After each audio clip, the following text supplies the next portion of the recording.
This is our standard marquee pack for the EC55. Each heater has its own identity serial number. It is logged onto our computer for warranty and service records. A copy may also be found on the heater.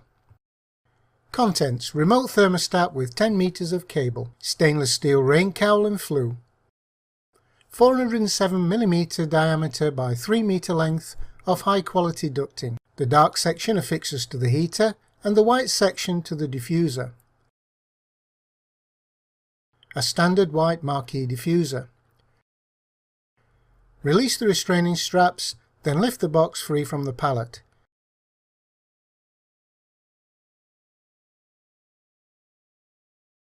Everything you need is factory packed around the heater.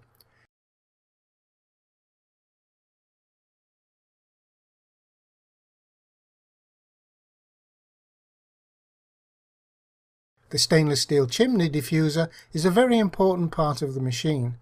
It sits on top of the heater, draws in fresh air through the vents and dilutes the waste gases. The waterproof user bag contains a user manual along with clamps and fittings, 2 maintenance-free polyethylene wheels, a separate nose cone, an axle, a handle, a foot section.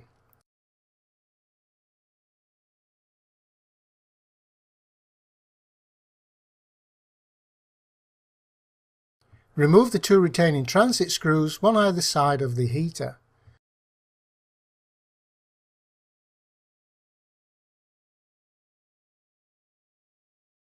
Loosen the 2 main fixing bolts on the main carcass.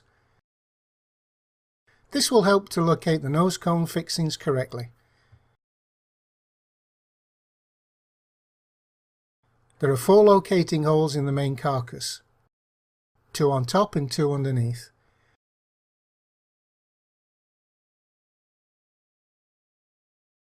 Match the screw tabs on the cone with the 4 holes on the carcass.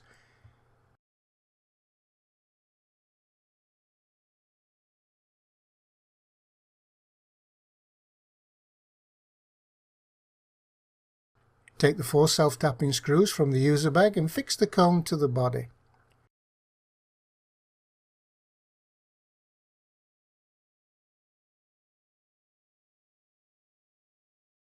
Retighten the 2 bolts either side of the body on the heater.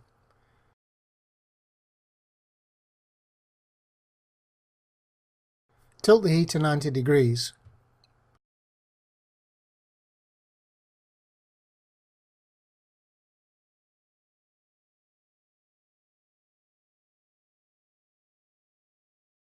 Two axle brackets.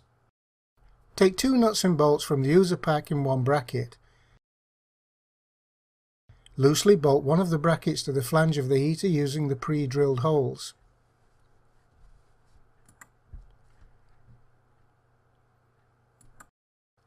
It is important to keep the nuts and bolts finger tight at this stage. Take the axle and push fit it onto the second bracket. The free end of the axle is inserted through the centre hole of the fixed bracket. Loosely bolt the second bracket onto the flange using the pre-drilled holes.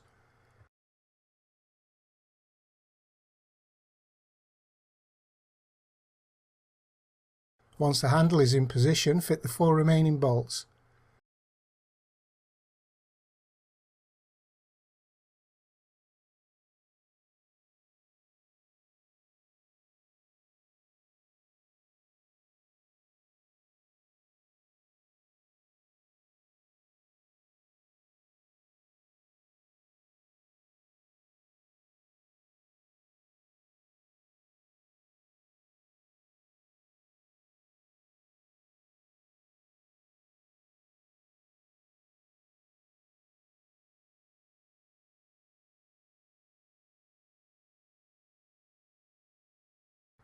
When all the bolts are in position, tighten them.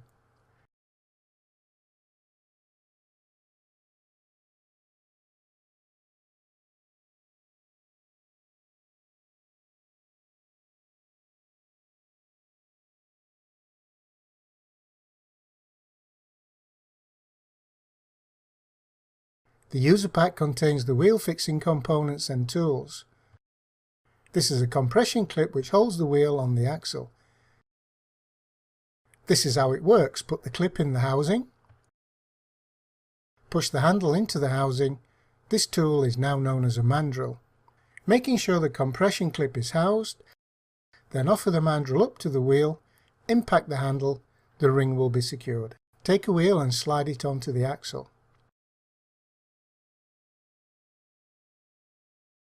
Make sure the compression clip is housed correctly. Offer up to the hub and strike. A warning here, don't hit it like Hercules Unchained or you'll have the heater over.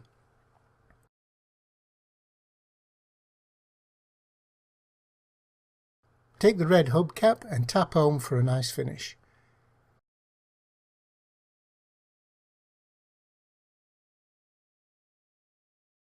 The second wheel is fitted in an identical manner to the first.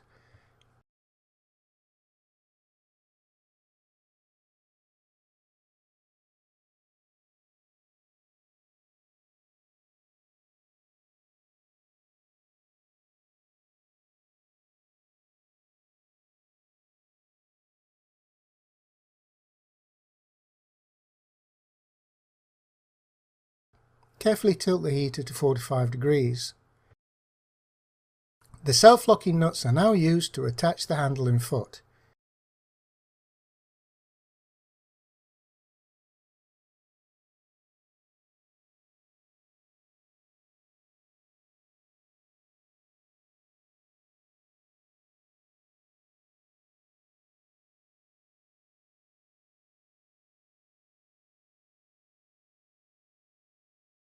At this stage it is definitely not a good idea to tighten the bolts until all are located.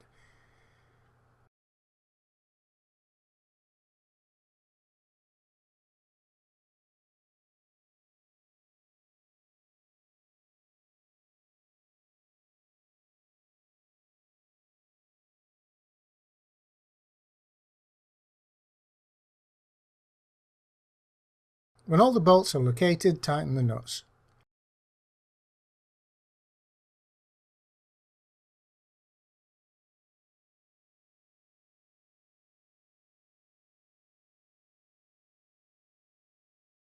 Before starting the heater, fill with fuel.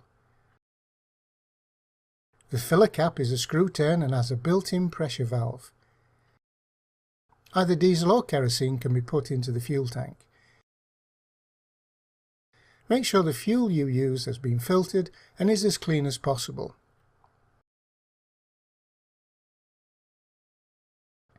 The fuel tank is manufactured from tough hydrocarbon resistant materials.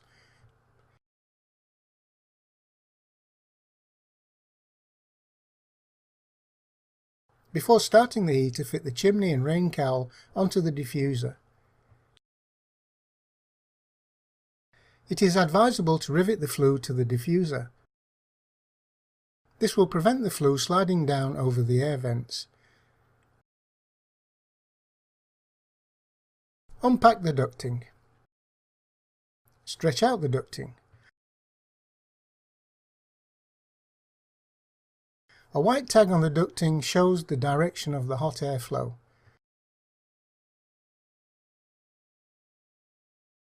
Slide the ducting over the nose cone of the heater.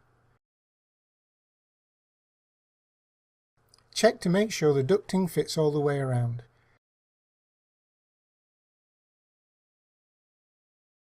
Secure the steel retaining band and tighten with a screwdriver.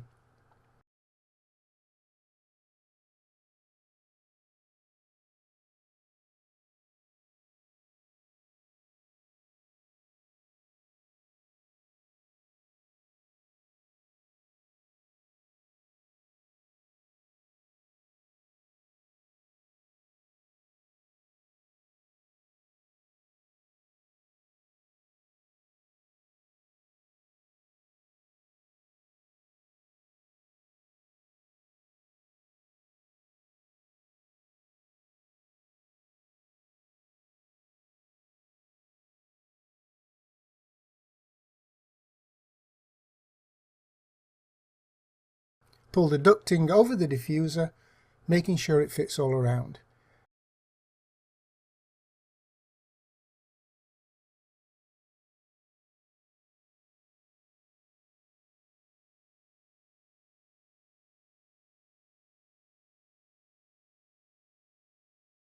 Secure the still banding and tighten with a screwdriver.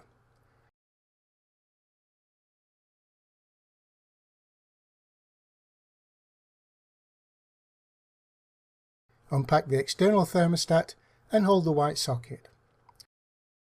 The locator boss on the socket means it can only be fitted one way. Push fit and secure with clamp clip. The thermostat is now secured to the machine. The dial of the thermostat indicates Fahrenheit temperatures on the outside. Centigrade temperatures on the inner face of the dial. The black triangle is the temperature indicator marker. The usual temperature settings for marquees between 18 and 20 degrees. The electrical plug displayed is for demonstration purposes only. The plug needs to be 16 amp and water resistant for outdoors use. On the control panel is a 3-stage rocker switch. 0 in the middle is the off position. The position 1 at the top is for constant heat without the external thermostat. It means you can remove the thermostat and it will run at a constant temperature. Position 2 means it is used with the thermostat. The heater has been plugged into an external electrical power source. The thermostat is turned to -5 degrees. This ensures when the 2 is pressed on the rocker switch, it does not start immediately. Now slowly turn the thermostat dial until the heater starts.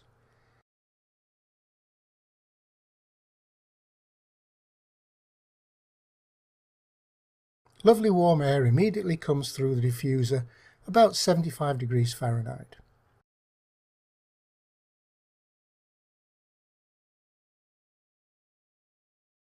It is good practice to keep the ducting at full stretch and straight. If the ducting is not straight, it reduces its efficiency and creates hot spots. To stop the heater, turn the thermostat down to 0. The fan continues to run during its cool down stage but generates no heat. When the heater is cooled enough, an internal sensor turns the fan off.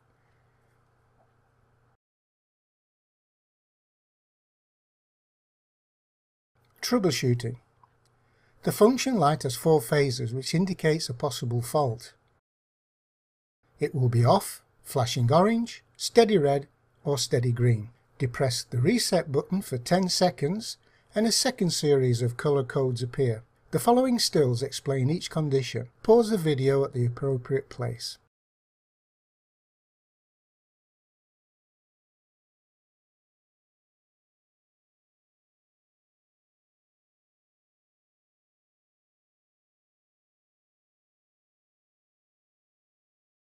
Three-stage rocker switch. 1 equals constant heat, 0 equals off, and 2 equals thermostat controlled. Control box reset.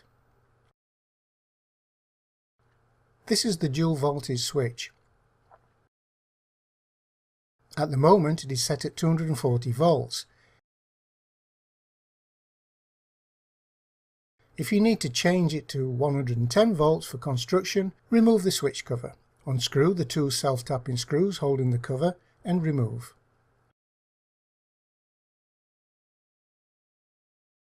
Most industrial sites will operate on 110 volt settings.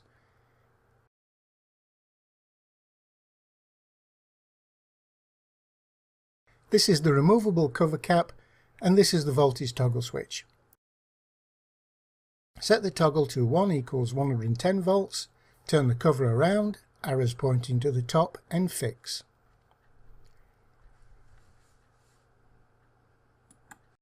The toggle switch is clicked down to 0, equaling 240 volts, which is the factory setting. Refit the switch cap and fix with the 2 self-tapping screws.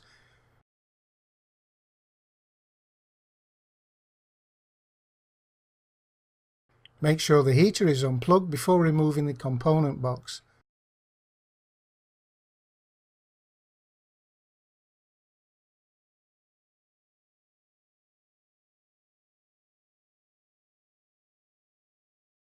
Withdraw the complete component box assembly.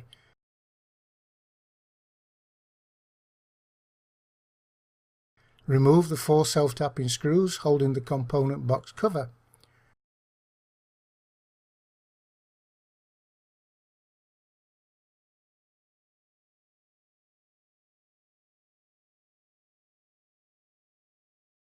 The removal of the cover exposes the electronic components, which may need changing. This is the control box itself, which controls the safe running of the heater.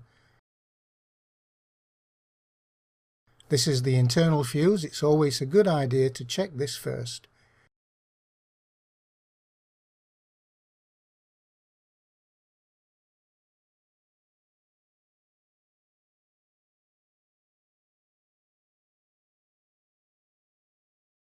This is the ignition transformer. This component generates the spark for the electrodes. These are the HT leads which plug into the transformer.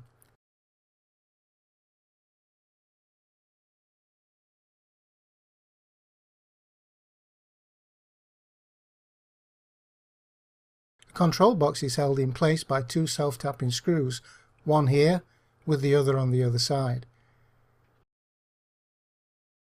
Replace the component box lid, being careful not to trap any cables or wires.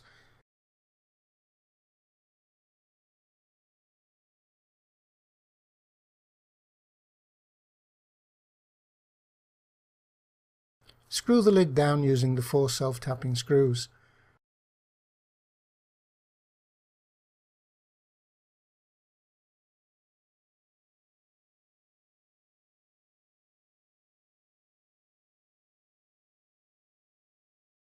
Return the component box to its original position within the heater. Secure the box using the 2 self-tapping screws.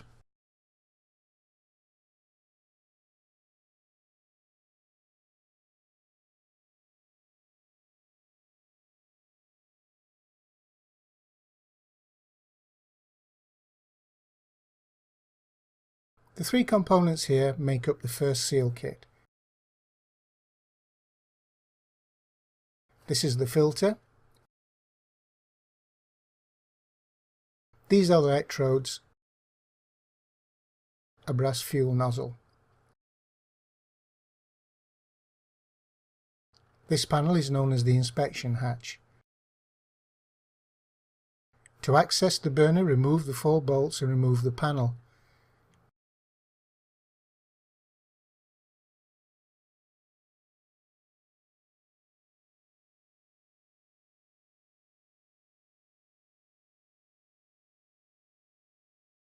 This is the overheat limiter thermostat.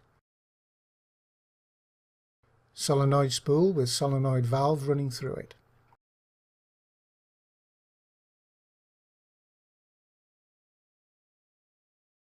This is the fuel pump. The fuel pipe, which is attached to the burner head. This is the flame sensor, also known as a photo cell.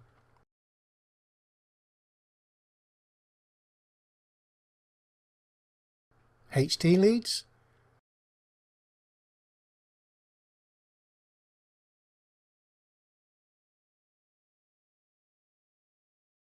The HT leads fit onto the 2 electrodes. The whole assembly is known as the burner head. This is the earth cable. Removing this screw releases the cable and also the flange holding the burner in place. Use a 13mm open-ended spanner to remove the fuel pipe.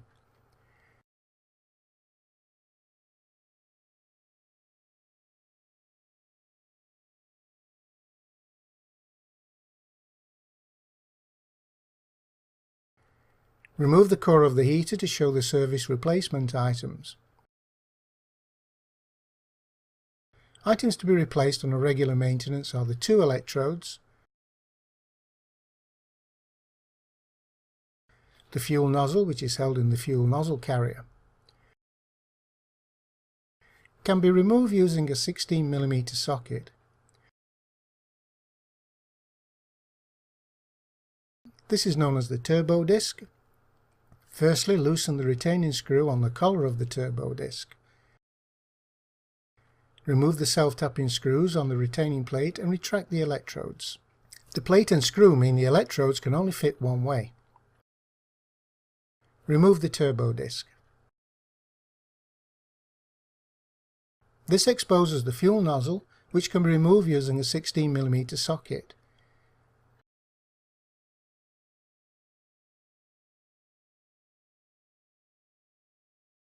The unit is assembled in reverse order. Turbo disc, don't tighten. Electrodes.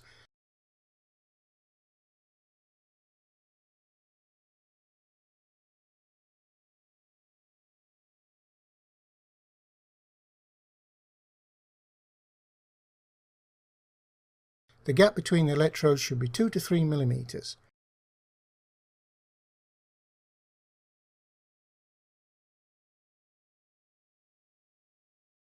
If the gap needs adjustment, then bend the stem of the electrodes in or out.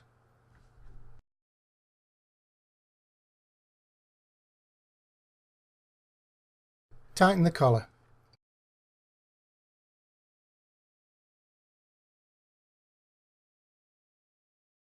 Make sure the screw head is central to prevent electric arcing from the electrodes.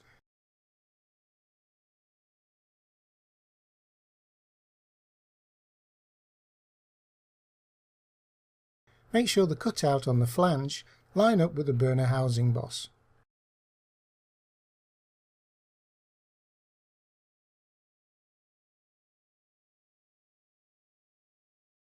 Earth cable.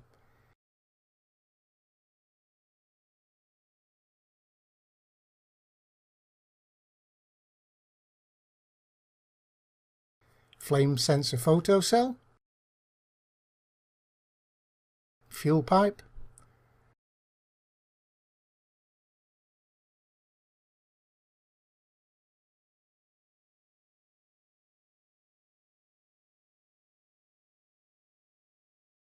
Tighten with a 13mm spanner.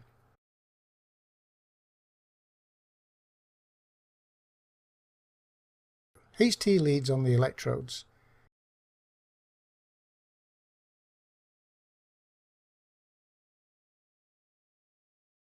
Put the inspection cover back the correct way, not backwards. Line up the two cutaways to be sure and the plate to the rear.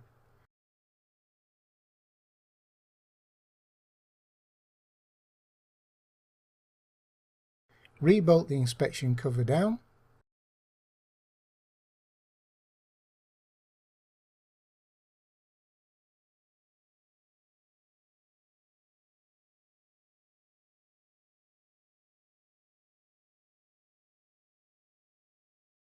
Unscrew the fuel bowl from the housing.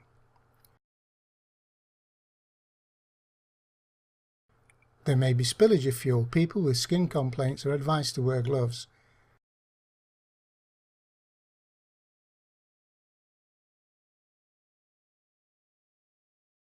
The flat washer replacement is visible at the top of the filter. Empty the fuel in a safe place. The compression washer placing is now clearly visible. This is the filter that seats onto the compression washer. The old top O-ring needs to be removed from the housing.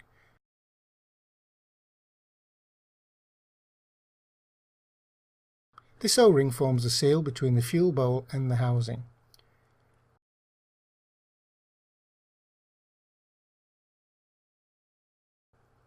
The bottom of the filter is easily recognizable by the circular groove. Put the filter into the bowl and press down until it sits firmly. The top of the filter is easily recognized by its flush appearance.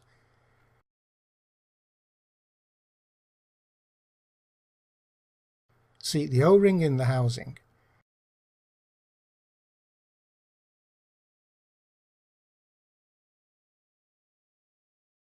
Screw the fuel bowl back into its housing.